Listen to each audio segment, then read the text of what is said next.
Il sistema moda, lusso, il Made in Italy ha sofferto, sta soffrendo, ha perso una fetta importante del mercato, ma legato al Made in Italy penso anche al settore del mobile, quindi settori dove il nostro territorio ha molte aziende che rappresentano questi settori. Un anno complesso, difficile, lo ha definito così il 2025 Paola Carron, presidente di Confindustria Veneto Est.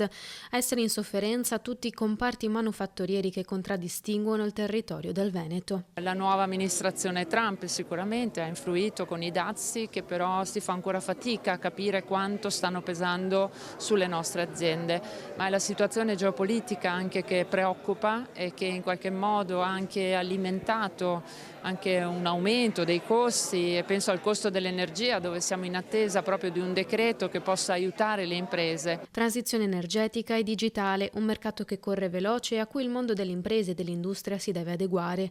Necessario, sottolinea Carroni, investire, ma attualmente le condizioni non lo permettono a sufficienza. Notiamo delle difficoltà, quindi confidiamo veramente anche in una finanziaria che possa sostenere le imprese, che devono in questo momento storico in particolare fare degli investimenti, investire proprio per affrontare quelle transizioni dove siamo proprio all'interno. Un bilancio del 2025 che arriva a margine della quinta edizione del Premio Nazionale Valori d'Impresa, nato per dare valore alla storia e alla cultura imprenditoriale.